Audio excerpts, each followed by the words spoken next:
안녕하세요. 단밤입니다. 오늘도 평안한 하루 보내셨나요?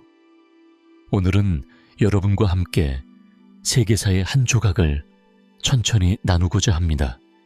그동안 제가 주로 동화나 예시이야기들을 들려드렸다면 이번에는 조금 다르게 세상을 넓게 바라보며 역사라는 긴 여정을 함께 걸어가 보려 합니다. 역사는 너무 방대해서 어디서부터 시작해야 할지 막막할 때가 많습니다.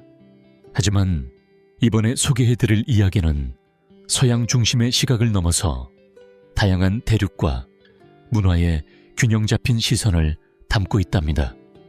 여러 단편으로 구성되어 있어 언제든지 원하는 부분만 골라 읽어도 흥미롭게 느끼실 거예요. 오늘은 제가 천천히 부드럽게 읽어드리겠습니다. 제 목소리에 귀 기울이며 마음의 긴장을 풀고 깊은 숨을 들이쉬어 보세요. 여러분이 이 이야기를 통해 세상의 걱정과 피로를 잠시 내려놓고 편안한 밤을 맞이할 수 있길 바랍니다. 먼 옛날 인류의 역사는 매우 복잡하고 다채로웠습니다. 우리가 지금 살아가는 이 세상에는 여러 종류의 인류가 함께 존재했던 시절이 있었지요. 그 중에서 현재 우리가 속한 현생 인류만이 유일하게 그 시간을 이겨내고 살아남았습니다.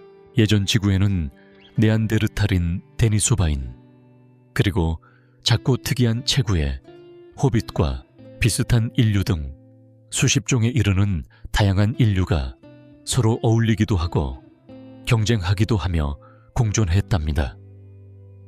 하지만 지난 5만 년 동안 기근과 전염병, 그리고 끊임없는 분쟁과 전쟁으로 인해 대부분의 인류가 사라졌고, 오늘날 우리는 그 가운데 마지막으로 남은 현생 인류의 후손인 셈입니다. 더 흥미로운 점은 우리 혈관 속에는 단순히 조상만 흐르는 것이 아니라 예전 그들과 함께 세상을 누비며 서로 마주쳤고, 때로는 교류하고 때로는 경쟁했던 다양한 인류들의 유전자가 일부 섞여 있다는 사실입니다.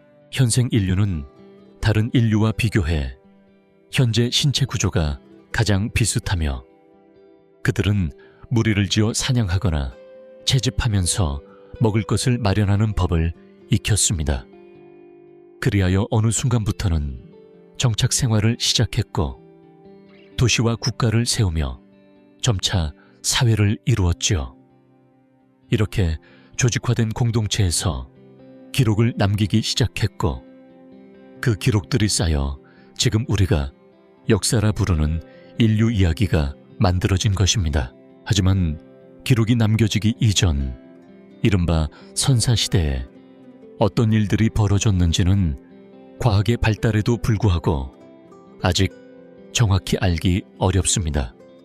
다만 많은 연구자들은 현생 인류가 약 20만 년 전 아프리카의 에티오피아에서 처음 등장했다고 추정합니다. 유전학적 연구에 따르면 전 세계 모든 인간은 근본적으로 하나의 뿌리에서 나왔으며, 인류의 유전자는 기본적으로 동일하다고 설명하지요. 물론 시간이 지나며 지역에 따라 약간의 돌연변이가 생기긴 했지만 현생 인류는 하나의 조상에서 시작해 크게 변하지 않았다고 봅니다. 우리 조상들은 오랜 기간 같은 지역에 머물렀고, 크게 보면 모두 같은 인종으로 볼 수 있습니다. 그렇다면 20만 년 전 에티오피아에서는 과연 어떤 일이 있었을까요? 가장 오래된 현생 인류 화석으로 알려진 오모와 헤르토 화석은 각각 약 19만 5천 년 전과 16만 년 전의 것으로 모두 에티오피아에서 발견되었습니다. 이 발견은 초인류가 바로 그 땅에서 출현했다는 이론을 뒷받침하는 중요한 증거입니다. 그러나 이 두 화석 사이에는 3,000년에서 5,000년가량의 시차가 있습니다. 이는 인류 역사에서 매우 긴 시간에 해당하며 그 사이에 벌어진 일들을 우리는 거의 알지 못합니다. 3000년은 우리가 기록을 남기기 시작한 역사시대 이후부터 오늘날까지의 시간보다도 훨씬 긴 기간이니까요. 그 긴 세월 동안 인간 공동체는 분명 흥망성쇠를 반복했을 것입니다. 하지만 먼 옛날 우리의 조상들은 우리가 현재 알고 있는 바로 그 존재들과는 상당히 다를 수도 있습니다. 그리고 그들이 우리에게 직접 남긴 기록이 없기에 우리는 그들을 마치 안개 속에 감춰진 모습처럼만 어렴풋이 그릴 수밖에 없습니다. 그럼에도 불구하고 가까운 조상들의 흔적은 기록과 화석을 통해 조금씩 엿볼 수 있습니다. 예를 들어 1967년에 발견된 오모 화석은 현생 인류가 에티오피아에서 처음 등장했다는 중요한 증거가 되었죠. 놀라운 점은 고대 그리스 역사학자 디오도로스 시켈리우스가 쓴 역사서에 이미 오래전에 에티오피아인들이 세상 최초로 등장한 인류라는 기록이 남아있다는 사실입니다. 그는 에티오피아 사람들이 다른 지역에서 온 이주민이 아니라 그 땅에서 처음부터 살아온 원주민임을 증거로 들었지요. 그 당시 에티오피아는 태양과 가장 가까운 곳으로 지구상에서 가장 먼저 생겨난 인간의 땅일 가능성이 크다고 설명했습니다. 마치 우주가 태양을 만들면서 남긴 뜨거운 열기 속에서 첫 생명이 싹텄던 듯한 신비롭고 경이로운 땅이었죠. 이렇듯 더 우리는 과거 먼 옛날 조상들의 이야기를 조금씩 찾아가며 그들의 삶을 이해하려 합니다. 그들의 발자취가 우리에게 다가오는 소리는 멀고 희미하지만 우리 마음속에 가슴 깊이 울림을 남깁니다. 그리고 이 울림은 우리가 지금 이 순간을 살아가는 데에 힘과 위로를 줍니다. 인류가 태양과 가장 가까운 곳에서 생명이 시작되었다는 이야기는 오랫동안 사람들의 마음속에 자리 잡아 왔습니다. 이것은 단지 과학적인 추측뿐만 아니라 고대부터 전해 내려온 믿음이기도 합니다. 예를 들어 고대 역사가 디오도로스는 에티오피아에 직접 가본 적도 없으면서 그곳에서 최초의 인류가 태어났다고 했는데 그 근거가 아주 분명하지는 않았습니다. 현대의 과학자들이 방사성 탄소, 연대 측정법을 통해 고대 유적의 나이를 정확히 재기 시작한 것도 20세기에 들어서면서부터였으니까요. 그렇지만 디오도로스의 주장은 당시 사람들의 생각과 믿음을 반영하는 의미에서 꽤 흥미롭고 놀라울 정도로 정확한 부분도 있었습니다. 사실 어떻게 최초의 인류를 에티오피아에서 찾게 되었는지는 명확하지 않습니다. 그저 우연의 일치일 수도 있고 아니면 오랜 세월 입에서 입으로 전해 내려오는 이야기 속에 잘 보존되어 온 진실일 수도 있겠죠. 때로는 아주 오래전에 존재했던 고대 유적이나 땅의 흔적을 보고 추측한 것일 가능성도 있습니다. 이처럼 우리는 고대 역사가들의 연구 방법이나 생각의 깊이를 온전히 알 수 없기에 역사 속에는 이렇게 풀리지 않는 신비와 수수께끼가 많습니다. 역사를 연구하는 데 있어서 도시라는 공간이 왜 중요한지도 흥미로운 부분입니다. 자연 속에 둥지를 틀고 사는 새들이 있듯 인간은 살아가기에 적합한 공간을 찾아 움막이나 집을 지으며 삶의 터전을 마련했습니다. 지금까지 발견된 인류의 거주지는 그 역사가 수만 년에 달하는 경우도 있으며 그 중에서도 가장 오래된 주거지는 바로 그런 인간의 지혜와 노력이 담긴 흔적입니다.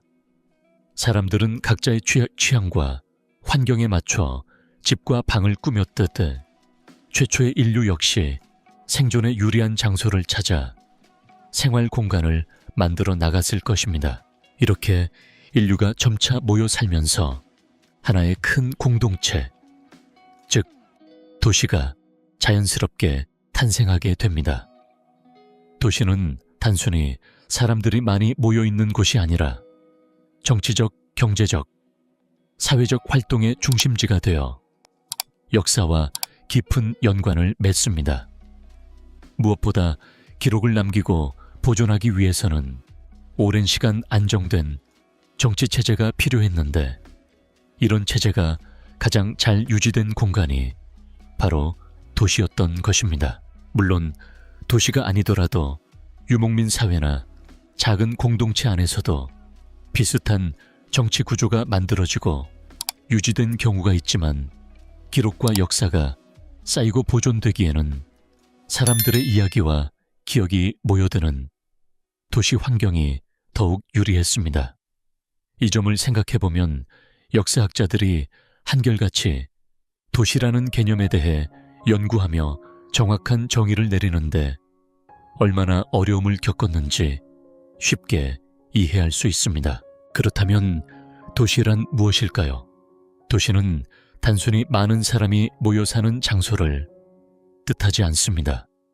도시가 되기 위해서는 몇 가지 중요한 조건을 충족해야 하는데, 첫째는 오랜 시간 동안 존재해야 하고, 둘째는 사람들의 생활이 안정적으로 유지되는 공간이어야 하며, 셋째는 독특한 문화와 문명을 발전시켰다는 증거가 있어야 합니다.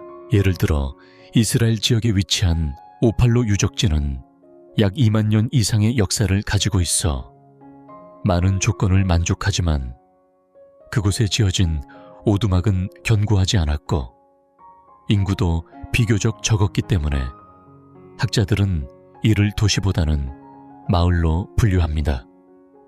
이런 이유로 많은 연구자들은 오늘날 우리가 도시라 부르는 개념이 대략 보고 있습니다.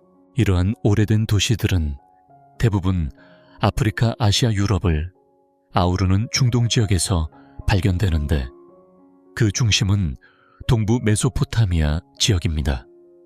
이곳은 인류 문명의 발상지로 불리며 국가 단위가 아니라 도시 단위로 시작된 인류 역사의 출발점입니다. 인류가 농사를 짓기 시작하면서 더 이상 이동하지 않고 한 곳에 정착하게 되었고, 말로 전해지던 이야기를 글로 남기면서 지식을 축적하는 시대가 열렸습니다.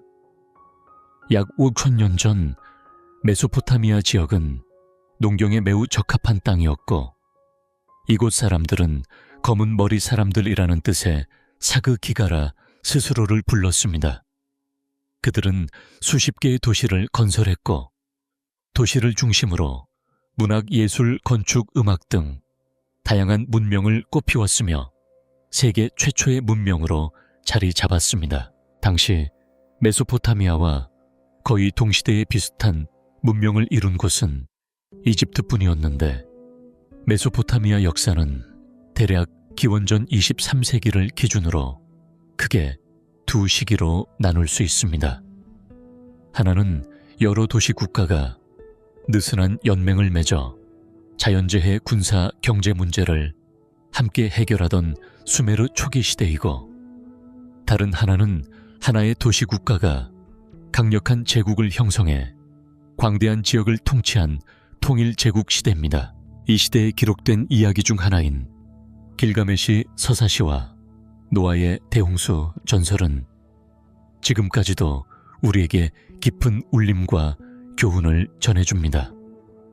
이처럼 도시와 문명은 단순한 생활 터전을 넘어서 인류가 자신들의 삶과 역사를 어떻게 이해하고 기록하며 이어왔는지를 보여주는 소중한 흔적입니다. 현대에 살고 있는 우리는 슈퍼마켓이나 시장에 가면 언제든 쉽게 먹거리를 구할 수 있습니다. 직접 농사를 짓지 않아도 필요한 식량을 구할 수 있다는 점에서 지금의 삶은 참 편리합니다. 하지만 아주 오래전 문명이 막 시작되던 시절, 사람들에게는 농사를 짓는 일과 날씨가 생존을 결정하는 매우 중요한 문제였습니다. 특히 수메르 문명의 초기 사람들에게 있어서는 주변을 둘러싸고 흐르는 두 개의 강, 티그리스 강과 유프라테스 강이 삶의 터전이자 동시에 위험의 원천이었습니다. 이 두 강은 때때로 큰 물결을 일으키며 범람했는데, 그러한 홍수는 농경사회인 수메르인들에게 농작물을 제대로 키우고 수확해 식량을 저장하는 데에 큰 위협이 되었습니다. 그렇기에 그들은 강물을 잘 관리하고 홍수를 막기 위해 서로 협력하고 연맹을 맺었습니다. 이러한 연대는 단순히 농사 때문만이 아니라 홍수와 같은 자연재해에 공동으로 대응하기 위한 목적도 있었습니다. 기원전 3000년경 수메르의 한 도시인 르는 큰 홍수로 물에 잠기는 참사를 겪었습니다. 이때 살아남은 사람들과 인근 주민들은 서로 홍수의 위험성과 그에 대한 대비책에 대해 이야기하기 시작했고, 이 이야기는 1000년이 넘도록 입에서 입으로 전해져 내려왔습니다. 이와 비슷한 이야기가 성경에도 나옵니다. 세상을 덮친 대홍수 속에서 노아라는 사람이 거대한 배를 만들어 가족과 동물들을 구했다는 노아의 방주 이야기입니다. 어떤 학자들은 실제로 노아가 수메르의 대홍수에서 살아남은 왕인 우트나피슈팀을 모티브로 했다고도 주장합니다. 수메르 사람들은 자연재해뿐 아니라 인간 간의 갈등, 특히 전쟁의 위험에도 대비해야 했습니다. 고고학자들이 발굴한 메소포타미아 지역의 하우카르라는 도시는 기원전 500년 무렵 강력한 적군의 공격을 받았습니다. 적들은 투석기를 사용해 진흙으로 만든 무거운 공을 날렸고, 이 공격으로 성벽이 무너지고 내부 건물들에도 큰 피해가 생겼으며 많은 사람들이 목숨을 잃었습니다. 누가 왜 하우카르를 침략했는지는 정확히 밝혀지지 않았지만, 이 사건은 도시 국가들이 힘을 모아 전쟁에 대비하지 않으면 얼마나 큰 위험에 처할 수 있는지를 생생하게 보여주었습니다. 수메르 사회는 각각의 도시 국가마다 루갈리라 불리는 왕들이 있었고, 이들은 각자의 도시를 다스리며 외교권을 행사했습니다. 오늘날과 달리 정치 체계가 중앙 집권적이지 않았으며 각 도시의 왕이 독립적으로 권력을 행사하는 형태였습니다. 흥미롭게도 수메르 왕명표라는 점토판에는 단 한 명의 여성 왕인 키시의 쿠바바가 기록되어 있는데, 그녀는 수메르에서 가장 맛있는 맥주를 팔아 부아 명성을 얻고 왕위에 오른 인물입니다. 현대사회에서 특정 분야에서 성공한 사람이 정치계에 진출하는 경우와 닮아있어 흥미롭습니다. 이렇게 여러 도시 국가들은 서로 실리를 챙기고 안정적인 연맹을 유지하며 약 3000년간 지속된 긴 역사 속에서 번영을 누렸습니다. 기원전 400년경 최초의 수메르 도시인 에리두가 세워진 이후 수천 년간 이러한 연맹체제가 이어졌던 것입니다. 그러나 시간이 흐르면서 이 연맹은 점차 약해지기 시작했습니다. 기원전 234년경 아카드의 사르곤 1세가 이 틈을 타 주변 도시들을 차례로 정복하며 최초로 메소포타미아 지역의 도시 국가들을 하나로 통합했습니다.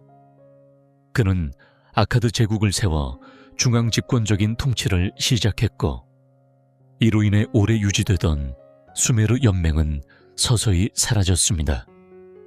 이후 메소포타미아의 지도자들은 연맹보다 강력한 힘으로 제국을 다스리며 평화를 유지하는 길을 택했습니다. 한편 이집트 문명 역시 세계에서 가장 오래된 문명 중 하나로 꼽힙니다. 웅장한 피라미드와 미라의 신비로움은 이집트 문명을 상징하는 대표적인 유산입니다.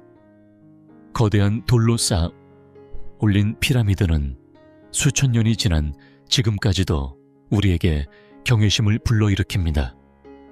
그렇지만 고대 이집트의 사회 역시 지금과 크게 다르지 않았습니다. 그들의 문화, 예술, 종교, 전쟁 이야기는 오늘날까지 전해져 오며 복잡하고 생기 넘치는 사회의 모습과 그 속에 담긴 인간의 희로애락을 보여줍니다. 수메르 문명이 강가를 중심으로 성장했듯 이집트 문명도 나일강 주변에 사람들이 모여 정착하며 점차 문명의 씨앗을 틔웠습니다. 그곳에서는 신과 인간을 연결하는 지도자가 등장했고 여러 도시가 함께 모여 사회를 이루었습니다. 이러한 모습은 수메르와 닮아 있지만 각각의 문명은 자신만의 독특한 색깔과 역사를 만들어갔습니다. 고요한 밤, 숨을 깊이 들이마시고 몸을 천천히 이완시켜 봅니다. 부드러운 바람결처럼 마음에 스며드는 이야기가 이제 시작됩니다. 먼 옛날 강물이 굽이치는 땅 위에 두 왕국이 생겨났습니다. 시간이 흐르면서 이 왕국들은 서로 통합과 분열을 반복했지만 결국 상류 지역에는 상부 이집트가 자리 잡고 강 하류의 삼각주에는 하부 이집트가 자리했습니다. 상부 이집트는 순백의 왕관과 독수리 형상의 여신 네크베트를 국가의 상징으로 삼았고 하부 이집트는 붉은 왕관과 코브라 신 와제트를 상징했습니다. 기원전 3000년경 네스라는 이가 두 왕국을 하나로 통일하며 초대 파라오로 군림하기 시작했습니다. 그는 온 땅을 다스리는 위대한 통치자였습니다. 고대 이집트의 벽화를 살펴보면 신들은 종종 사람 몸에 동물의 머리를 가진 모습으로 그려졌습니다. 오늘날의 시각으로 보면 낯설고 신비롭게 느껴질지 몰라도 그들은 신과 자연을 뚜렷이 구분하지 않았습니다. 예를 들어 사자의 머리를 한 테프누트 여신은 비의 신이자 비 그 자체였으며 자연현상이 그녀에게서 비롯된다고 믿었습니다. 그리하여 신들은 인간보다 더 본질적인 힘과 존재를 지닌 모습으로 표현되었습니다. 그 신비로운 세계와 인간 세계를 잇는 다리는 바로 파라오였습니다. 파라오라 하면 흔히 거대한 피라미드와 화려한 보물을 떠올리지만 그것은 피라미드가 단순한 사치의 상징만은 아님을 이해하는데 한계가 있습니다. 파라오는 우주의 근원적인 힘을 가진 신과 인간을 잇는 존재로 자라났고 백성을 보호할 의무를 무겁게 받아들였습니다. 이 역할을 소홀히 하면 신의 분노를 불러일으킨다고 믿었기에 죽음 이후에 명예 역시 매우 중요했습니다. 피라미드는 바로 그 파라오의 안식처이자 영원의 상징이었습니다. 고대 이집트는 미라 제작을 최초로 시작한 문명이었지만 처음부터 파라오의 몸을 미라로 만들었던 것은 아니었습니다. 사제들은 우연히 시체를 습기가 적은 건조한 사막에 묻으면 부패가 덜 된다는 사실을 발견했습니다. 그리고 인간의 몸에 혼이 깃든다고 생각해 사후 세계를 위해 육체를 보존하는 방법을 연구하게 되었죠. 초기에는 파라오의 무덤에 살아있는 하인들을 함께 묻는 관습도 있었습니다. 이는 파라오가 사후에도 종복을 필요로 한다는 믿음 때문이었는데 점차 이 잔인한 풍습은 사라지고 대신 우샤부치라는 나무나 상가로 만든 작은 인형을 묻는 것으로 바뀌었습니다. 이는 한국의 껴묻거리 문화와도 닮아 있습니다. 이집트 땅에 138개의 피라미드가 세워졌지만 그중 가장 거대한 기자의 대피라미드는 파라오 쿠프의 무덤으로 4000년 전부터 지금까지 변함없이 서 있습니다.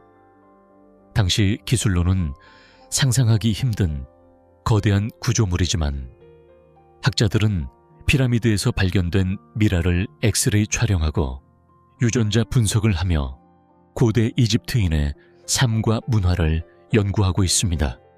한때 권력과 신성의 상징이었던 이 피라미드들은 이제 고대 문명의 예술과 과학을 이해할 수 있는 소중한 유산이 되었습니다. 이렇게 파라오는 백성이 원하고 기억하는 영원한 존재가 되었습니다. 그들의 이야기는 오래도록 우리의 마음속에 남아 과거와 현재를 연결하는 다리가 됩니다. 한편 약 3,000건 킬로미터 동쪽 메소포타미아의 수메르 도시국가들이 번성하던 시기에 인도 반도에서는 인구 증가를 수용하기 위해 거대한 암석 도시들이 세워지기 시작했습니다. 고고학자들은 이 인더스 문명의 흔적을 통해 과거의 찬란한 문화를 들여다봅니다. 인도 역사에는 전설과 기록, 그리고 발굴된 유적이 어우러져 있습니다.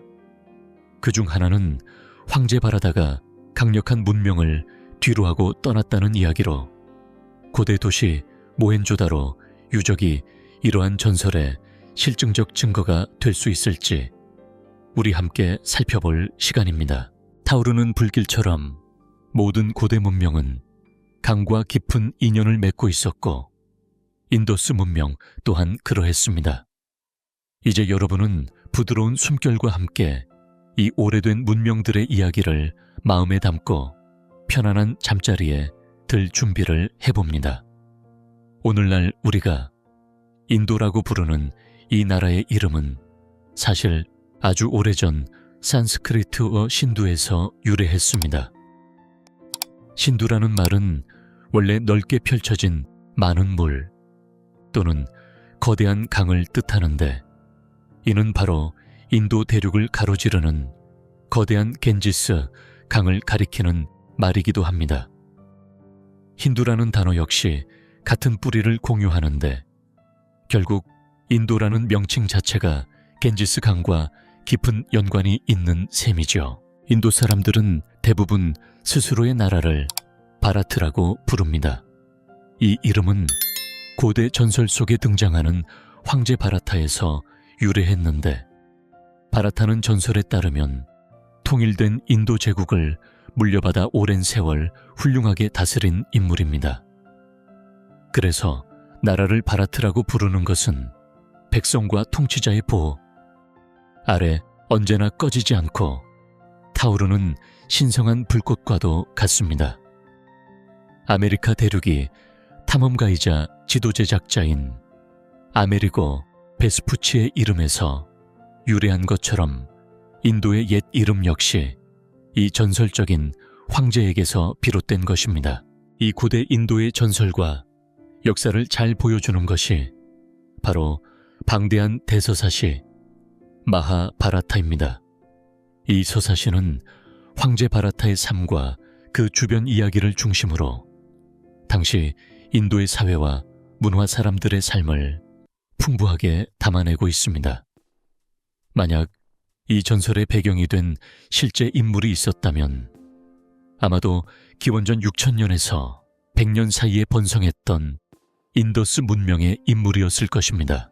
인더스 문명은 세계에서 가장 오래되고 복잡하게 발전한 고대 문명 중 하나로 꼽힙니다. 인더스 문명의 유적을 살펴보면 정교하게 설계된 도시들, 실내 화장실과 공공 수영장 같은 놀라운 시설들이 발견됩니다. 오늘날의 도시, 설계자들과 고고학자들은 이 고대 문명에서 많은 영감을 받으며 연구를 이어가고 있죠. 그러나 무엇보다도 이 문명을 더욱 매혹적으로 만드는 점은 아직도 풀리지 않은 많은 미스터리와 비밀들이 그 속에 숨겨져 있다는 사실입니다. 고대 인더스 문자는 주변 지역의 문자들과 비슷해 보이지만 그 해독은 여전히 불가능에 가깝습니다. 짧은 문장이나 기호들의 정확한 의미를 알 수 없기 때문에 어떤 학자들은 인더스 문자가 실제 문자라기보다 상징적 표시나 서명 혹은 브랜드 로고와 같은 개별 기호일 것이라고 추측하기도 합니다. 이러한 상황에서 과거의 이야기를 재구성하는 일은 오롯이 고고학자들의 몫입니다. 그들은 마치 과거의 사건을 추적하는 탐정처럼 땅속에 묻힌 유물과 유적을 수집하고 분석하며 제한된 증거를 토대로 역사를 복원하려 애씁니다. 특히 모헨조다로와 메르가르 같은 도시들은 고대 인도와 파키스탄 일대에서 이 문명이 탄생해 번영했다는 중요한 증거입니다. 이 도시들은 당시 인더스 문명이 수메르 문명과 비견될 만큼 규모가 컸고 서로 활발하게 교역했다는 사실을 알려줍니다. 최근에는 모헨조다로가 핵폭발로 파괴되었을지도 모른다는 흥미로운 논쟁도 있었습니다. 다큐멘터리를 통해 그곳에서 발견된 유리질 도자기가 강한 열에 의해 생성되었다는 주장이 제기되었지만 실제로는 도자기를 굽는 과정에서도 유리질이 형성될 수 있고 유적의 상태가 비교적 양호해 핵폭발 같은 대규모 재앙은 일어나지 않은 것으로 보는 견해가 우세합니다. 이처럼 인도의 역사는 오랜 세월 다양한 문화와 문명이 어우러져 꽃피운 거대한 이야기입니다. 아직 밝혀내야 할 비밀이 많지만 이 모든 역사가 오늘날 인도라는 나라를 세우는 든든한 기반이 되었습니다. 한편 고대 그리스는 세계 역사에서 특히 서양 문화의 근간을 형성하는 중요한 역할을 했습니다. 과학, 건축, 문학, 예술, 철학 등 다양한 분야에서 고대 그리스가 남긴 유산은 오늘날까지도 수많은 사람들에게 깊은 영향을 미치고 있습니다. 특히 18, 19세기 철학자들이 고대 그리스 사상에서 영감을 받았다는 사실은 이를 잘 보여줍니다. 고대 그리스를 이해하는 데 도움이 되는 비유로 앞서 언급한 수메르 문명을 떠올릴 수 있습니다. 수메르는 여러 도시 국가들의 느슨한 연합체였으며 마치 한 나라 내에 각각 독립된 도시들이 공존하는 모습과 같았습니다. 고대 그리스 역시 비슷하게 여러 도시 국가들이 존재했고 때로는 서로 경쟁하고 때로는 연합하며 권력을 나누었습니다. 그리스 역사에서 가장 대표적인 두 강대국 아테네와 스파르타는 서로 다른 정치 체제와 문화를 가지고 있었지만 각자의 방식으로 패권을 차지하며 전쟁과 평화를 반복했습니다.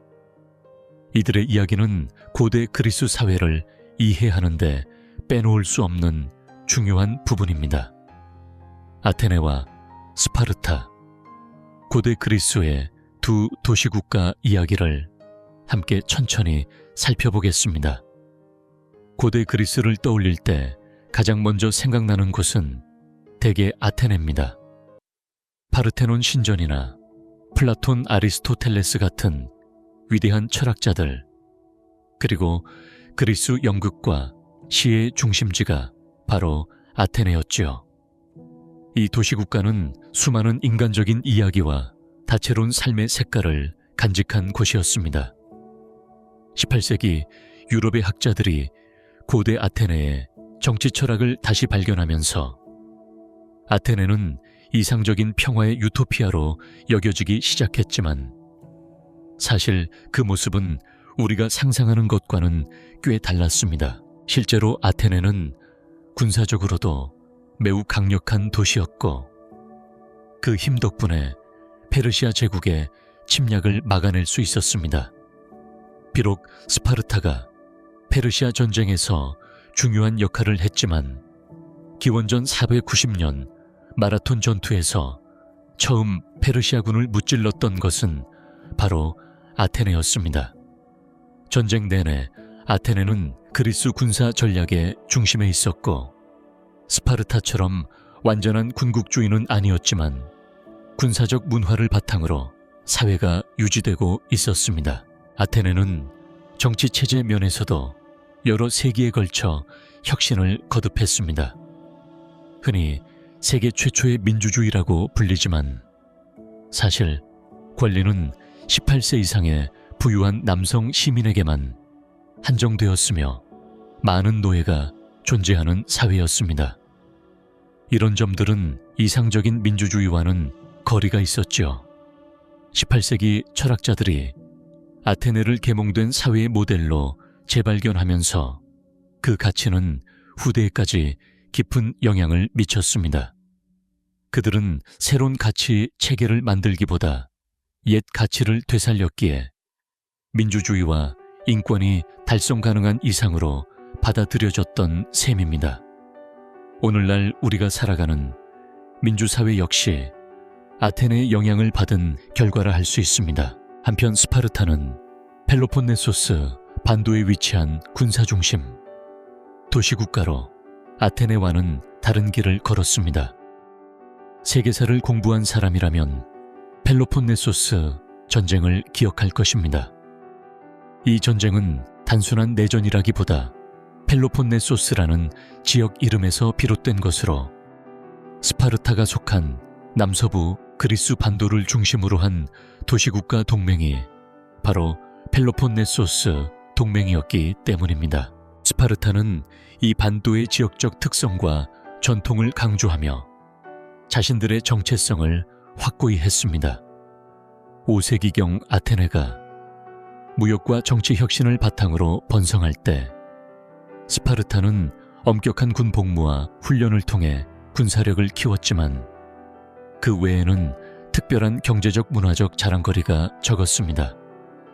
때문에 스파르타가 아테네에 맞서 동맹을 형성할 때 인도주의적 가치를 내세우거나 경제 논리를 들기는 어려웠고 승리에 대한 확신도 적었습니다. 그래서 지역과 연합을 강조하는 전략을 택했던 것입니다. 전쟁이 시작되기 전 아테네는 이미 델로스 동맹을 통해 해양 동맹을 이루고 있었고 기원전 431년에 펠로폰네소스 전쟁이 발발합니다. 전쟁은 크게 세 시기로 나뉘며 초반에는 뚜렷한 승자가 없었지만 시간이 흐르면서 스파르타가 점차 우위를 점하게 되었습니다.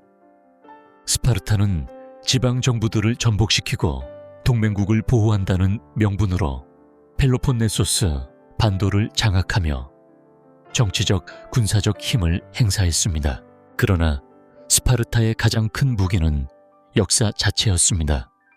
펠로폰네소스라는 이름은 고대 그리스 최고신 제우스의 손자 펠롭스에서 유래한 전설적인 이름이었고 이 지역은 그리스 문명의 초기 중심지인 미케네 문명의 발상지였습니다. 스파르타는 이러한 역사적 배경을 바탕으로 펠로폰네소스 동맹과 주변 도시국가 간의 전쟁이 단순한 세력 다툼이 아닌 진정한 고대 그리스의 정체성을 수호하는 싸움임을 주장할 수 있었습니다. 이러한 노력은 스파르타가 그리스인의 정체성을 펠로폰네소스와 동일시하며 자신들의 정치적 입지를 굳히는 데 큰 도움이 되었습니다. 이처럼 아테네와 스파르타는 서로 다른 길을 걸으며 고대 그리스 역사의 중요한 두 축을 이루었고 그들의 이야기는 오늘날까지도 우리에게 깊은 의미와 교훈을 전해줍니다. 이제 편안한 마음으로 숨을 깊게 들이쉬고 이 두 도시국가의 시대를 천천히 마음에 담아보세요. 고대 그리스의 바람이 부드럽게 불어와 여러분의 마음을 감싸 안을 것입니다. 먼 옛날 이야기로 함께 떠나봅시다. 우리가 오늘날 알고 있는 올림픽의 뿌리는 아주 오래전으로 거슬러 올라갑니다. 그 시작은 고대 올림피아라는 작은 골짜기에서 4년에 한 번씩 열렸던 축제였습니다. 이 축제는 제우스 신과 펠롭스 영웅을 기리기 위해 만들어졌죠. 당시 올림픽은 단순한 경기 이상의 의미를 지녔습니다. 수많은 사람들이 이곳에 모여 서로 만났고 도시 국가들 사이에 유대를 이어주는 중요한 역할을 했습니다. 여러 도시가 올림픽이라는 무대를 통해 하나로 연결되면서 평화와 협력의 씨앗이 뿌려졌던 셈입니다. 이제 더 오래전 인류의 아주 먼 과거로 시선을 돌려봅시다. 현생 인류, 즉 지금 우리와 닮은 사람들이 최초로 나타난 곳은 에티오피아였습니다. 그곳에서 발견된 유골들은 우리 선조들이 얼마나 먼 옛날부터 이 지구에 살아왔는지 말해줍니다. 하지만 한때 지구에는 우리가 잘 모르는 여러 종류의 인류가 함께 살고 있었습니다. 네안데르탈인 데니소바인, 그리고 호빗과 닮은 작은 인류까지 수십 종에 이르는 다양한 인간들이 공존했지요. 그들은 서로 만나고 교류하며 때로는 경쟁했습니다. 그러나 지난 5만 년 동안 기근과 질병, 그리고 전쟁과 같은 어려움으로 대부분의 이들이 사라지고 오늘날 우리만이 그 긴 역사 속에서 살아남았습니다. 우리의 혈관 안에는 단지 우리의 직계 조상뿐만 아니라 그들과 교류하며 서로 영향을 주고받았던 다른 인류의 유전자가 섞여 있습니다. 이렇듯 우리는 복잡한 인류의 역사 속에 단단히 뿌리를 내리고 있는 존재입니다. 그리고 이 현생 인류는 점차 농사를 짓는 법을 배워 한 곳에 정착하며 마을과 도시 나아가 나라를 세워갔습니다. 그렇게 점점 조직화된 사회를 이루며 문명을 발전시켰죠. 인류가 이렇게 사회를 이루고 나서부터 우리는 기록을 남기기 시작했습니다. 그 기록들은 시간이 지나면서 역사라는 이름의 이야기가 되었고, 지금 우리는 그 이야기를 통해 먼 과거를 조금씩 이해하려 애쓰고 있습니다. 하지만 그 이전, 즉 기록이 존재하기 전의 선사시대에 어떤 일이 있었는지는 아직도 많은 부분이 미지로 남아 있습니다. 수많은 연구자들은 대체로 현생 인류가 약 20만 년 전 에티오피아에서 처음 등장했다고 말합니다. 그리고 오랜 시간이 흐른 뒤에야 점차 전 세계로 퍼져나갔죠. 유전학 연구 결과를 보면 지금 지구에 사는 모든 사람들은 같은 조상으로부터 비롯되었고, 기본적인 유전자는 거의 같다고 합니다. 물론 일부 지역에서는 환경이나 기후 때문에 약간의 변화가 있었지만 우리는 근본적으로 하나의 뿌리에서 자라난 인류임을 알 수 있습니다. 그렇다면 20만 년 전의 에티오피아에서는 무슨 일이 일어났을까요? 약 19만 5천 년 전에 오모 화석과 16만 년 전에 헤르토 화석이 지금까지 발견된 가장 오래된 현생 인류의 흔적입니다. 이 두 화석 모두 에티오피아에서 발견되었기에 그곳이 인류의 발상지라는 가설을 지지하는 강력한 증거가 됩니다. 우리 조상들은 과연 어떻게 살아갔을까요? 무엇을 믿었고 어떻게 서로 소통하며 기억을 남기고자 했을까요?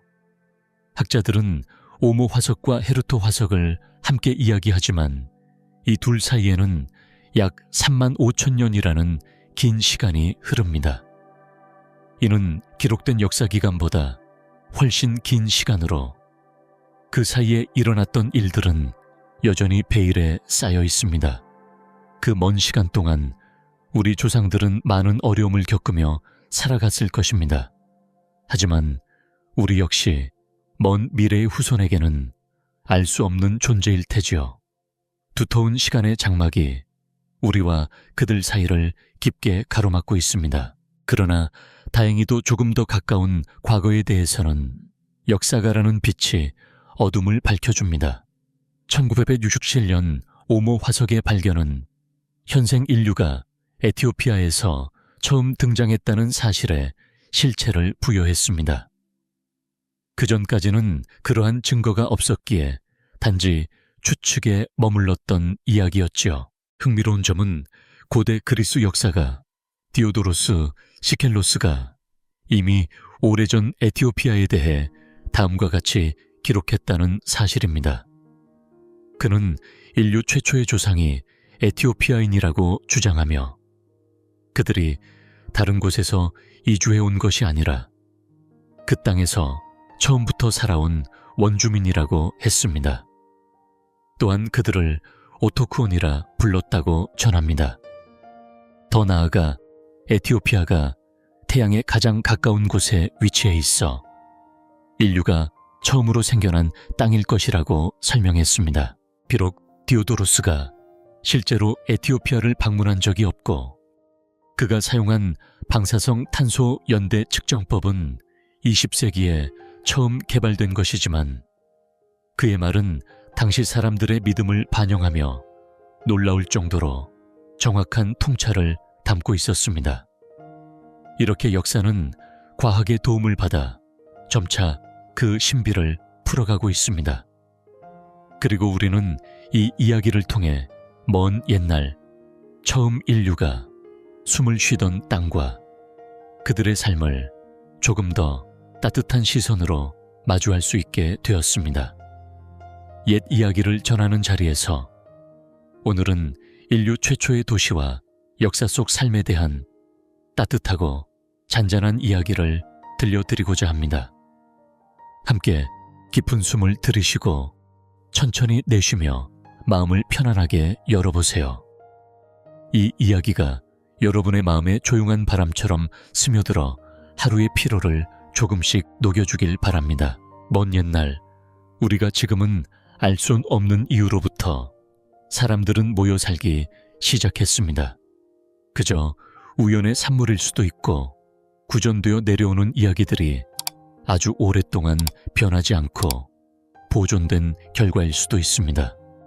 어쩌면 오랜 시간 전에 존재했던 유적을 보고 그 당시 사람들의 삶을 추측하는 것인지도 모르지요.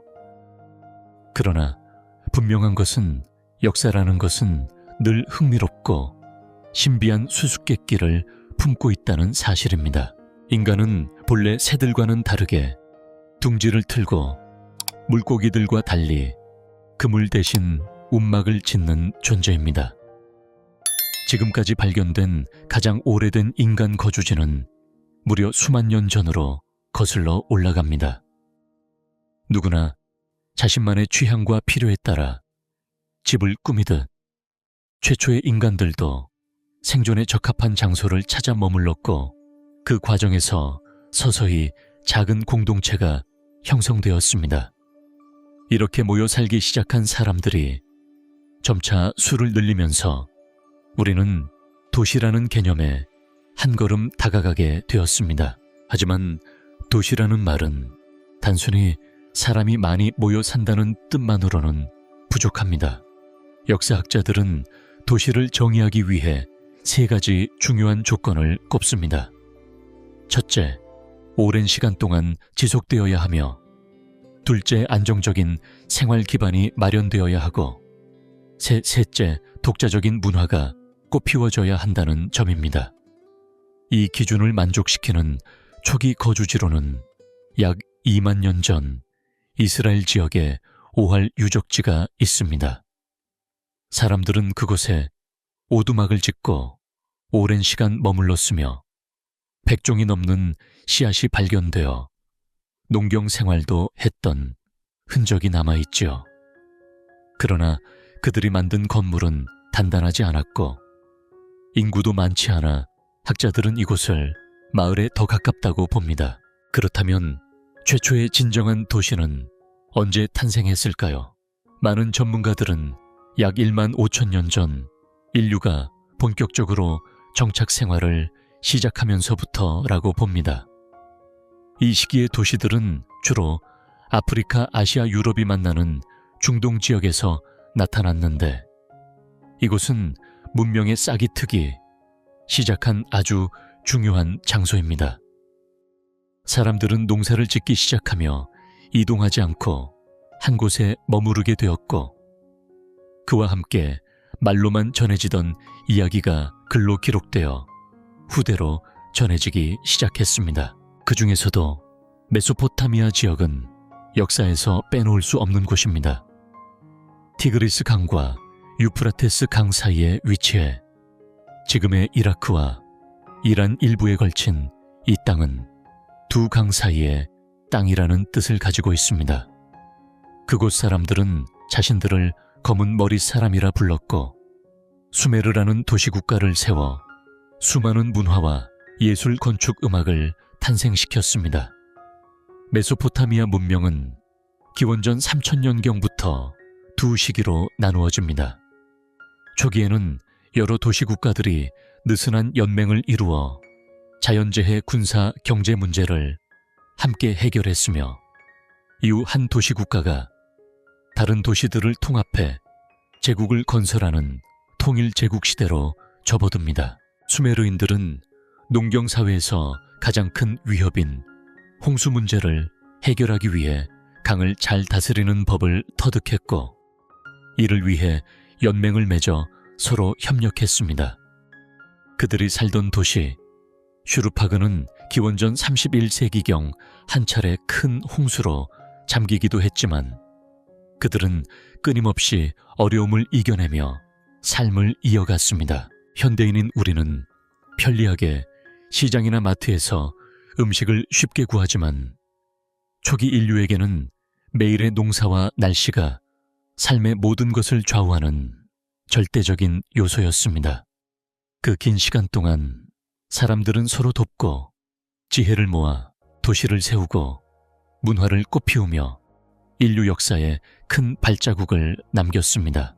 이처럼 도시는 단순히 사람들의 집합이 아니라 그들이 오랜 시간 함께 살아가며 만들어낸 역사와 문화, 그리고 삶의 터전입니다. 오늘의 이야기가 여러분의 마음에 잔잔한 위로와 평안을 주길 바라며, 이 깊고 따뜻한 세계 속에서 편안한 밤을 맞이하시길 바랍니다. 오랜 옛날부터 사람들은 자연의 거대한 힘 앞에서 겸손해졌고, 그 가운데서도 특히 큰 홍수는 많은 이들의 입에서 입으로 전해져 내려오는 이야기였습니다. 이 홍수 이야기는 1000년이 넘는 세월 동안 변함없이 전해졌고, 때로는 믿음과 전설 속에서 그 모습을 드러내기도 했습니다. 성경에도 전 세계가 물에 잠기던 그 시절, 거대한 배를 만들어 자신과 가족, 그리고 여러 생명을 구했던 노아의 방주 이야기가 전해지죠. 어떤 이들은 그 노아가 수메르 지역의 대홍수에서 살아남았던 전설적인 왕 우트나피쉬팀과 동일 인물이라고도 주장합니다. 고대 수메르인들은 단순히 기근이나 자연재해를 걱정하는데 그치지 않고 늘 주변의 위협에 대응하기 위해 힘을 모아야 했습니다. 전쟁의 그림자가 늘 드리워져 있었기에 그들은 평화와 안정을 지키는데 많은 노력을 기울였습니다. 고고학자들이 메소포타미아 지역에서 발견한 하우카르라는 도시는 당시의 상황을 잘 보여줍니다. 기원전 3조 500년경, 당시 가장 강력한 무기를 가진 세력의 포위 공격을 받았던 이 도시는 투석기를 이용해 진흙으로 만든 대포알을 쏘는 공격을 받았고, 이로 인해 성벽이 무너지고 내부 시설에 큰 피해가 발생했습니다. 많은 사람들이 목숨을 잃기도 했죠. 왜 이 도시는 공격당했을까요? 누가 이곳을 침략했는지에 대해서는 아직도 정확히 밝혀지지 않았지만, 이 사건은 도시 국가들이 단결하지 않으면 얼마나 큰 위험에 처할 수 있는지 경고하는 중요한 교훈이 되었습니다. 당시 수메르 지역은 여러 도시 국가로 나뉘어 있었고, 각각의 도시마다 루갈리라 불리는 왕들이 다스렸습니다. 이 왕들은 보통 자신만의 외교권을 가지고 각 도시를 관리했으며 오늘날 우리가 알고 있는 국가 체계와는 달리 각 도시가 독립된 관료의 권력을 행사하는 형태였습니다. 왕의 자리는 언제나 정당한 과정으로만 결정된 것이 아니었습니다.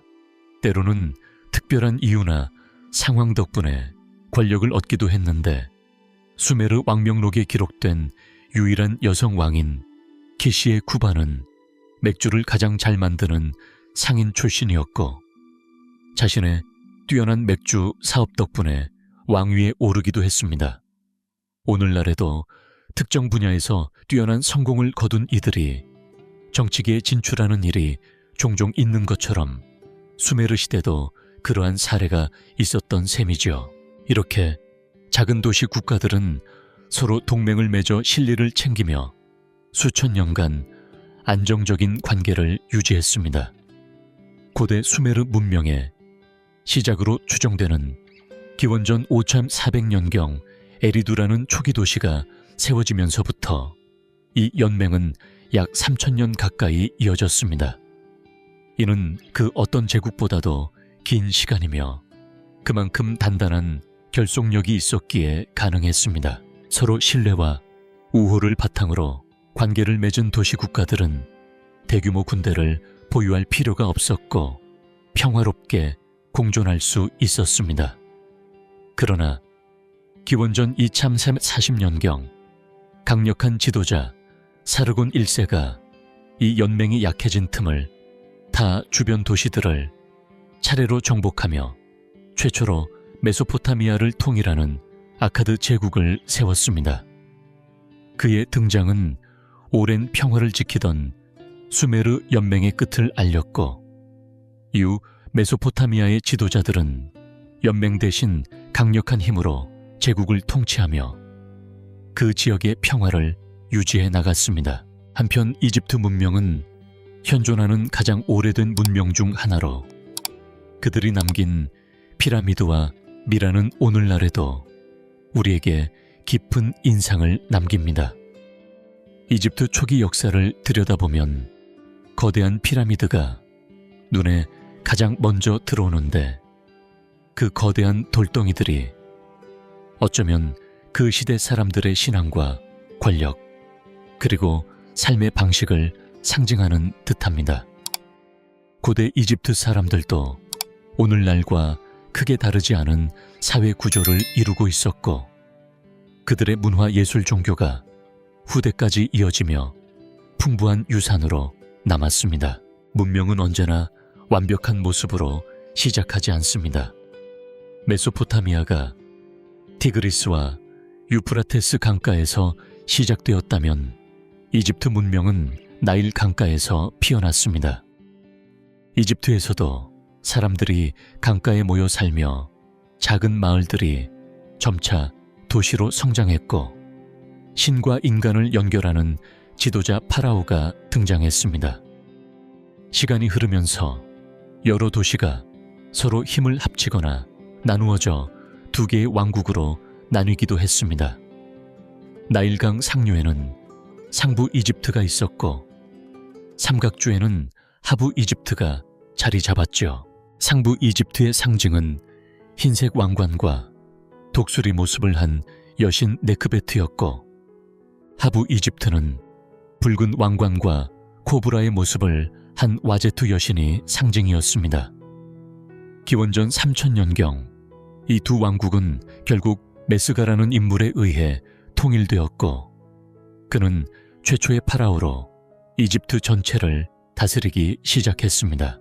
고대 이집트 벽화에는 신들이 종종 인간 몸에 동물 머리를 가진 모습으로 묘사되어 있습니다. 지금의 시선에서 보면 다소 낯설고 신비로운 모습이지만 당시 사람들은 이를 통해 자연과 신의 세계를 명확히 구분하고 이해하려 했습니다. 그들의 믿음과 예술, 그리고 문명은 오늘날까지도 깊은 울림을 주고 있습니다. 고대 이집트 문명을 이야기할 때 우리는 흔히 파라오와 웅장한 피라미드를 떠올립니다. 하지만 그 배경에는 훨씬 깊고 섬세한 믿음과 문화가 숨겨져 있습니다. 예를 들어 비를 다스리는 신인 테푸누트 여신은 단순히 비의 신이 아니라 자연의 비 그 자체로 여겨졌습니다.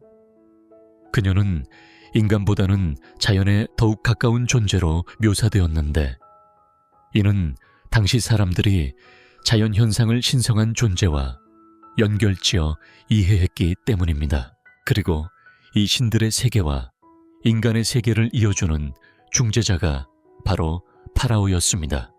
파라오를 떠올릴 때 많은 사람들은 거대한 피라미드와 황금 장식이 가득한 무덤을 상상하죠. 그런데 이 피라미드들은 단지 화려한 무덤이 아니라 파라오가 신과 인간 사이를 잇는 다리로서 갖는 역할과 권위를 상징하는 건축물이었습니다.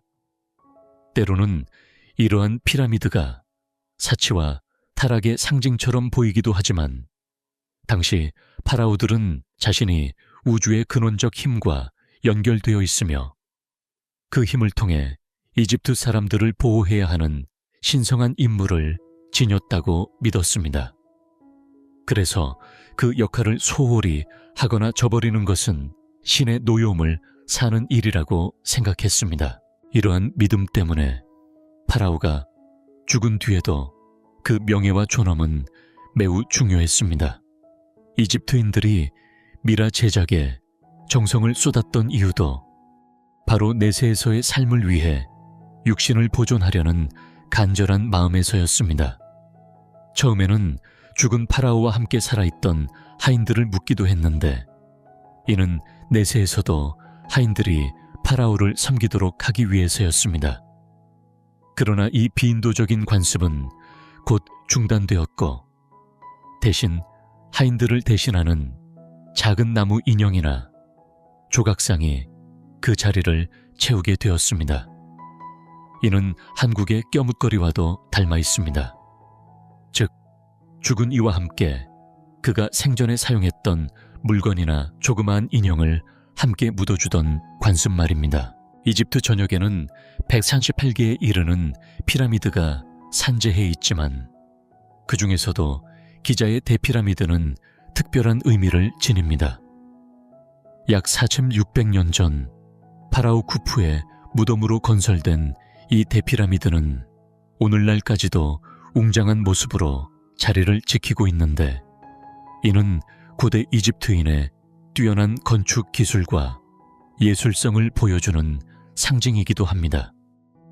현대 과학자들은 피라미드 내부에서 발견된 미라들을 엑스레이 촬영하고 유전자를 분석하는 등 다양한 연구를 통해 그 시대 사람들의 생활상과 문화, 그리고 의학 수준을 탐구하고 있습니다. 이렇게 피라미드는 단순한 무덤 이상의 의미를 갖게 되었고, 고대 이집트 문명의 예술과 기술을 이해하는 풍부한 자료 창고로 자리매김했습니다. 파라오는 단순히 권력을 가진 존재가 아니라 사람들의 마음속에 영원히 남은 불멸의 상징이 되었습니다. 과거와 현재, 그리고 그 너머를 연결하는 존재로서 말입니다. 그런 점에서 이집트 문명의 유산은 지금 우리에게도 깊은 울림을 줍니다. 이제 동쪽으로 눈을 돌려 인더스 문명으로 가봅시다. 수메르 도시 국가들이 메소포타미아 지역에서 번성할 때쯤 인도 아대륙에서는 인구 증가를 감당하기 위해 견고한 암석을 기초로 한 거대한 도시들이 형성되기 시작했습니다. 이 도시들은 시간이 흐르면서 폐허로 변했지만, 고고학자들과 역사학자들은 그 잔해들을 통해 인더스 문명이 얼마나 강력하고 다채로웠는지를 엿볼 수 있습니다. 인도의 역사는 수많은 전설과 이야기, 그리고 고고학적 발견을 통해 밝혀지고 있습니다. 특히 힌두교에 전해 내려오는 이야기 중에는 고대 황제 바라타가 강력한 문명을 세운 뒤 떠났다는 전설이 있습니다. 우리는 고대 도시 유적지인 모헨조다로와 메르가르를 살펴보며 과연 이 전설이 역사적 사실과 어떻게 맞닿아 있는지 알아볼 수 있습니다. 인더스 문명 역시 강과 깊은 연관을 맺고 있었습니다. 오늘날 인도라는 이름은 산스크리트어로 강을 뜻하는 신두에서 유래했으며 이는 곧 거대한 겐지스 강을 의미합니다. 힌두라는 단어 역시 같은 어원에서 비롯되었습니다. 그래서 인도라는 나라 이름은 겐지스 강에서 비롯된 것이라 할 수 있습니다. 인도인 스스로는 나라를 바라트라고 부르는데 이는 백성과 통치자의 보호 아래 타오르는 영원한 불꽃을 뜻합니다. 이 이름은 고대의 전설적 황제 바라타에서 유래했으며 그가 통일 인도 제국에 초석을 놓았다는 이야기가 전해집니다. 미국이라는 이름이 이탈리아 탐험가이자 지도 제작자인 아메리고 베스푸치에서 유래한 것처럼 인도라는 이름도 그 역사와 신화를 담아 전해져 내려오고 있습니다. 고대 인도의 방대한 서사시 마하바라타는 한 인물의 삶을 대략적으로 그려내고 있습니다. 만약 이 전설 속 인물이 실제 존재했다면 그는 아마도 기원전 6600년에서 100년 사이에 존재했던 고대 인더스 문명의 일원일 것입니다. 인더스 문명은 세계에서 가장 오래되고 복잡하게 발전한 문명 중 하나로 그 흔적은 지금도 인도와 파키스탄 지역에 남아 있습니다.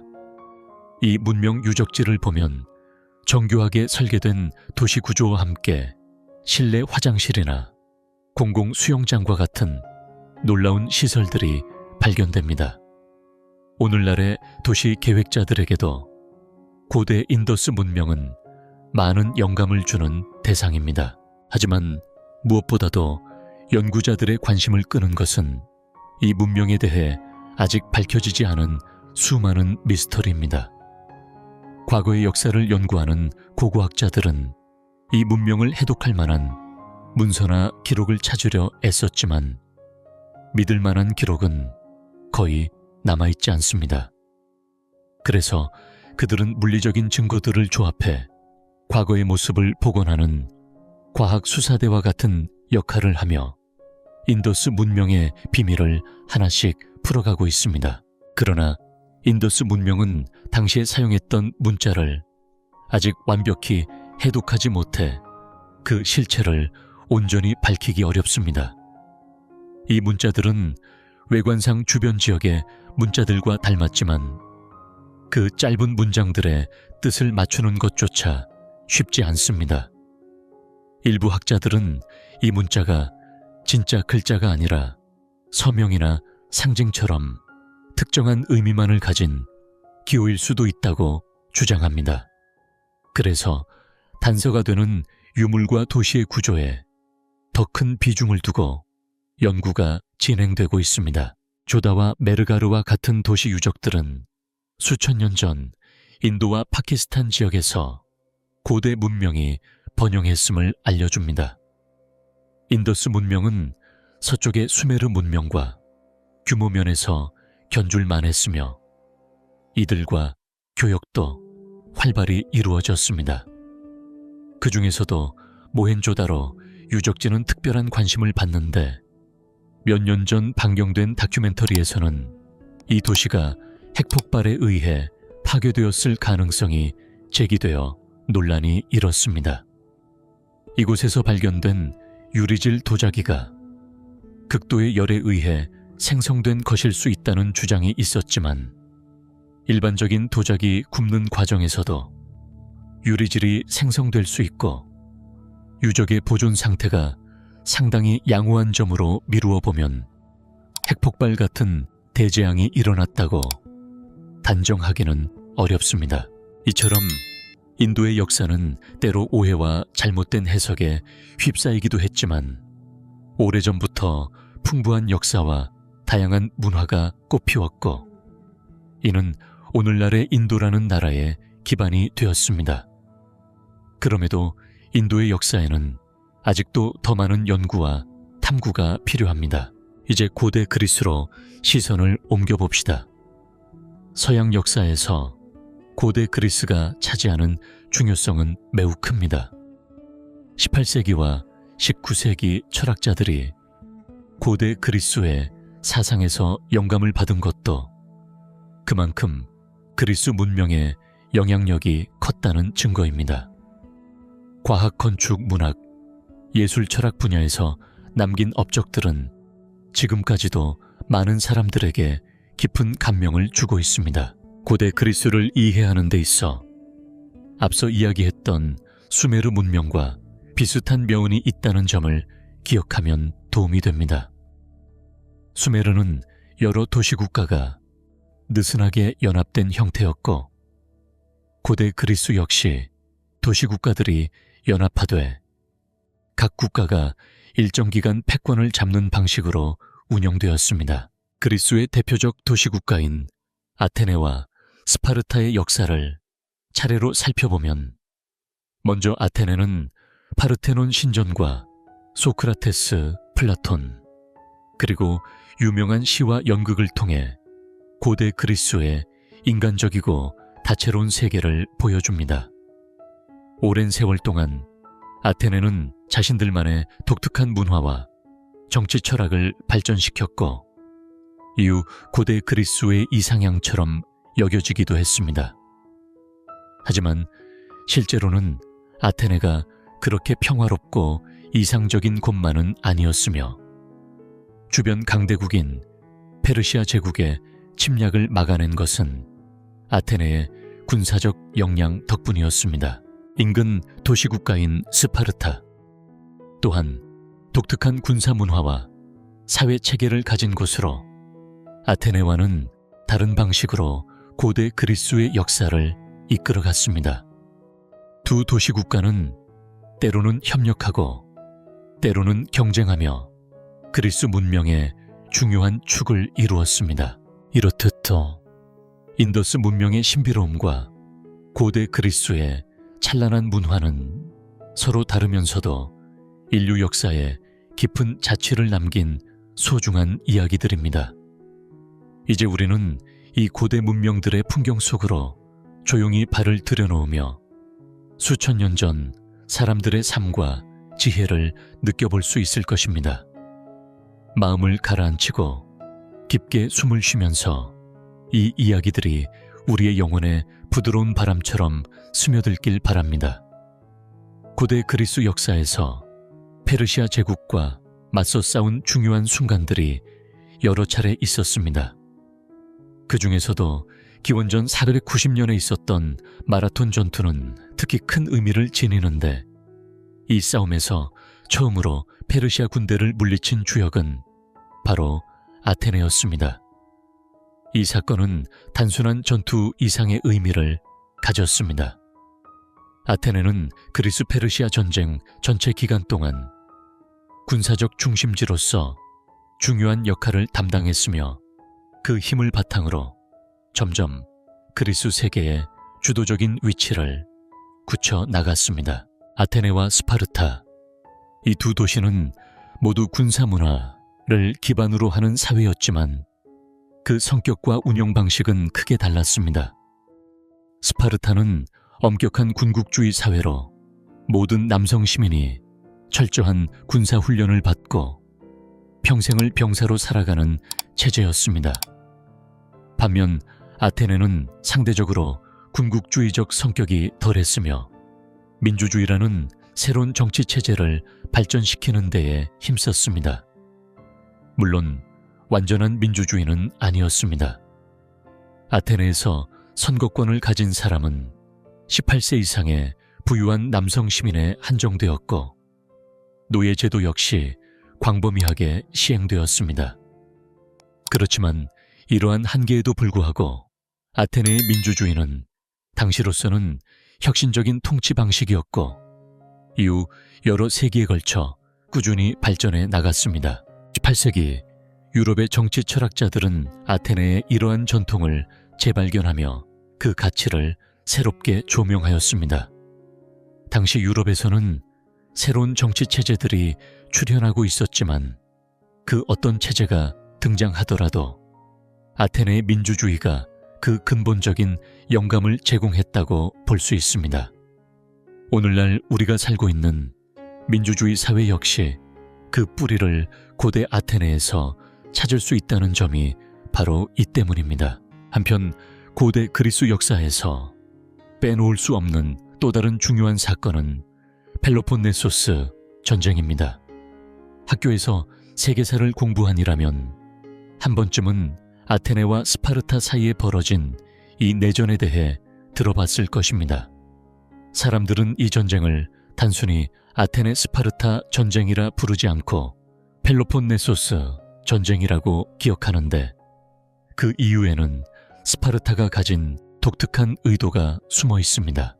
펠로폰네소스란 그리스 남서부에 위치한 큰 반도의 이름입니다. 바로 이 지역이 스파르타가 속해 있었고 동시에 전쟁의 중심 무대가 되었습니다. 펠로폰네소스 반도에 위치한 여러 도시 국가들이 스파르타를 중심으로 동맹을 맺었는데 이 동맹이 바로 펠로폰네소스 동맹이라 불렸습니다. 스파르타는 이 반도의 역사와 전통을 강조하며 자신의 정체성을 더욱 공고히 하려 했습니다. 이 지역이 바로 스파르타의 힘의 근원이자 그들이 아테네에 맞설 수 있는 기반이 되었기 때문입니다. 기원전 5세기 아테네는 그리스 세계의 중심이자 수도로서 화려한 전성기를 누리고 있었습니다. 무역을 통해 부를 쌓았으며 정치적으로도 위대한 혁신을 이루어냈습니다. 반면 스파르타는 군 복무가 시민의 의무였고 혹독한 군사훈련으로 유명했지만 경제적이나 정치적 측면에서는 상대적으로 눈에 띄는 발전이 적었습니다. 스파르타는 일종의 군주제 국가였으며 다른 점에서 특별히 내세울 만한 특징이 적은 편이었습니다. 그렇기 때문에 스파르타는 아테네와 경쟁하고 맞서기 위해 주변 도시 국가들과 긴밀히 협력하며 동맹을 구축하는 데 심혈을 기울였습니다. 이러한 배경 속에서 펠로폰네소스 동맹은 단순한 지역 연합을 넘어 스파르타가 자신의 정치적 군사적 입지를 굳히기 위한 중요한 전략적 수단이 되었습니다. 결국 이 두 강력한 도시, 국가 간의 갈등은 펠로폰네소스 전쟁으로 폭발하게 되며 이는 고대 그리스의 역사에 깊은 영향을 끼친 사건으로 남게 되었습니다. 고대 그리스 시대에 여러 도시 국가들이 각자의 이익과 안보를 위해 연합을 모색하던 시절이 있었습니다. 그 당시 동맹을 맺는 일은 단순히 경제적 이익이나 인도주의적 이유만으로 이루어지기 어려웠습니다. 서로 간의 신뢰도 부족했고 전쟁에서 반드시 승리할 것이라는 확신도 전혀 없었기 때문입니다. 그렇기에 각 도시 국가는 자신의 지역적 특성과 주변 환경을 중시하며 자신에게 가장 유리한 연합 전략을 고민하게 되었습니다. 펠로폰네소스, 반도의 강력한 도시 국가인 스파르타는 그런 상황 속에서 주변 여러 도시들과 연합을 맺어 세력을 넓히려 했습니다. 하지만 그 전에 아테네 역시 델로스 동맹이라는 강력한 연합체를 이미 구성하고 있었죠. 결국 기원전 431년에 이르러 아테네와 스파르타 사이에 펠로폰네소스 전쟁이 시작되었습니다. 이 전쟁은 크게 세 시기로 나눌 수 있는데 첫 시기에는 어느 쪽도 뚜렷한 우위를 점하지 못했습니다. 전투는 계속되었고 시간이 흐를수록 전쟁의 무대는 점점 스파르타의 영역으로 옮겨가게 되었습니다. 스파르타는 단순한 군사적 힘만으로 전쟁에 임하지 않았습니다. 그들은 정치적 수완을 발휘하여 여러 지방 정부를 무너뜨리고 동맹국들을 보호하는 동시에 적들의 침략에 맞서 펠로폰네소스 반도의 지배권을 강화했습니다. 이처럼 군사력과 정치력을 함께 사용해 자신들의 영향력을 키웠지요. 하지만 스파르타가 가진 가장 큰 힘의 원천은 바로 그들의 역사였습니다. 그 이름 자체가 전설적인 존재, 즉 최고의 신 제우스의 손자이자 위대한 영웅 펠롭스에서 유래되었으니 말입니다. 더욱이 펠로폰네소스 반도는 그리스에서 가장 오래된 문명 중 하나인 미케네 문명의 중심지였습니다. 스파르타는 이 오랜 역사를 바탕으로 자신들의 정체성을 굳건히 하였고, 아테네와 지리적으로 가깝지만 명확히 구분되는 독자적인 위치를 확보할 수 있었습니다. 이러한 역사적 배경 덕분에 스파르타는 펠로폰네소스 동맹과 다른 도시 국가들 사이에서 벌어지는 갈등과 전쟁을 단순한 힘겨루기 이상의 자신들의 터전을 지키기 위한 정당한 싸움으로 포장할 수 있었습니다. 스파르타는 이 전쟁을 그리스도인 전체의 중심 정체성으로 삼으려 노력했습니다. 그들의 뿌리 깊은 역사와 신화, 그리고 전통이 그러한 노력을 뒷받침해 주었지요.